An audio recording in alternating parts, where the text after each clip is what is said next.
Hey, it's A-Helm Collector here, and in today's video we're taking a look at a really neat piece. I just had this in an unboxing a few weeks ago. This is an Imperial German Regimental Stein for the 3rd Baden Infantry Regiment, which was the 111th Imperial German Infantry Regiment. We can actually see on the base here, 3rd Baden Infantry Regiment, Margrave, Louis William, number 111 Rostock, and 1898 to 1900. So, a little bit of background on Louis William here, who the regiment is named after. William was born in 1655, ended up having a very impressive military career, most notably for fighting the Turks at Vienna in 1683 and at Nice in 1689, for which he would actually be put in charge of the Holy Roman Imperial Army in Hungary. Would serve there against the Turks for a little bit longer, would actually get the nickname Turkenlouis, or Louis the Turk, for his actions against them. The Ottomans themselves would actually refer to him as the Red King, because he wore a very noticeable red uniform. He's also a very tall guy, so he was easy to see on the battlefield. And he would later move back up into Germany, would fight in the War of the Grand Alliance and the War of the Austrian Succession, where he would have several more victories, but would end up being critically wounded at Schellenberg in 1704, and dying of that wound a few years later. So, I'm not sure when the 3rd Baden actually got the honorific of Margrave Louis William. I do know that the unit itself seems to have roots at least as far back as the Napoleonic Wars, as I found a reference to them being involved in the Russian campaign of 1812. I also found references to them in the Austro-Prussian War and the Franco-Prussian War, at which point, when Germany unified, they were relabeled as the 111th. Now, the 1898 to 1900 that I mentioned earlier down here is actually the service years of Gefreiter Kuhn here.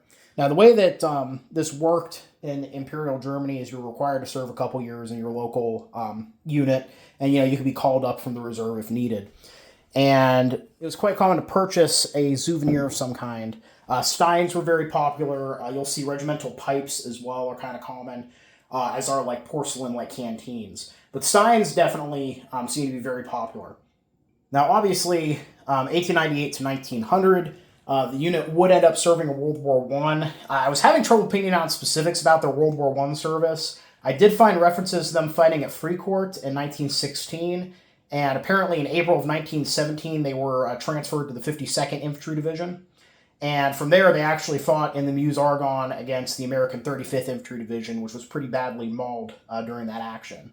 Now, this does, of course, raise the question, was Kuntz actually in World War I? Was he called back from the reserves? And I took a quick look through Volksboon. There's quite literally hundreds of Kuntz that died during the First World War, so it's really impossible to say one way or the other, because literally all we have to go off of is his last name there. Now, Imperial Regimental Steins are very widely faked. There are far more reproductions around than real ones, so I thought it might be a kind of cool idea to go through some of the tells for an original period piece. So one of the first ones here is actually the paint. So you'll notice that all of these buttons on the crown here, these little details on the uniforms and things, are actually hand-painted. That's a good indication that this is an original piece. Most of the reproductions you see are just going to have this like transferred design. Another thing is most of the time, whoever the Stein... So all the Steins are going to be customized to a specific person, in this case, Gefreiter Kuhn. Now, Kuhn here is actually listed on the side... Yeah, right here. Gefreiter Kuhn. So, not always, but most of the time you're actually going to see them listed in these regimental rolls that are on the side there. Another thing is you'll see that people will combine different styles. So you'll have like a lithograph here that has infantry, but it'll have like a cavalry lid, which doesn't make any sense. So you want to keep an eye out for that kind of stuff as well, because these should be specific to one person's service, so it should be one branch. Now, in this case, we have an infantry Stein with an infantry topper here. Now, the lid itself is pewter, and what you'll notice if we open this up, how much brighter the inside of the lid is. That's because oxidation is going to carry out differently depending on exposure to the elements and things. So the inside should be a lighter color than the outside. Most of the reproductions that you're going to see, they actually just dip this in like an aging solution. So it'll be like a uniform color throughout. Another thing that a lot of the fakes get wrong is you'll notice that this thumb piece here, if I actually pick up the camera, is a griffin, which is the symbol of Baden. So if you find a Stein for a unit that's from, say, Bavaria, for example, and it has a Baden Griffin on it, that's just wrong. Another big tell, most of the fakes from like the 60s, 70s, and 80s, I think some of the newer ones are getting better at this, but a lot of the older fakes will have like a bump on the inside of the handle here. No original pieces have that. It should be straight like that. And then one of the other big things is on the bottom here, you'll notice we have a 6. I believe that might have been actually sharpied on by a collector. But a lot of the fakes will have maker's marks on here, or they'll be marked like made in Germany, made in West Germany. Obviously, if your Stein's marked made in West Germany, it's a reproduction. Very few period Steins are actually maker's marked. So if you do see a maker's mark on there, probably be a little bit suspicious. And then as far as it saying like made in Germany, generally you'd only stamp that on something that's being exported. These aren't being made for export. So don't, definitely pay attention to that. And if you see that, that's also wrong.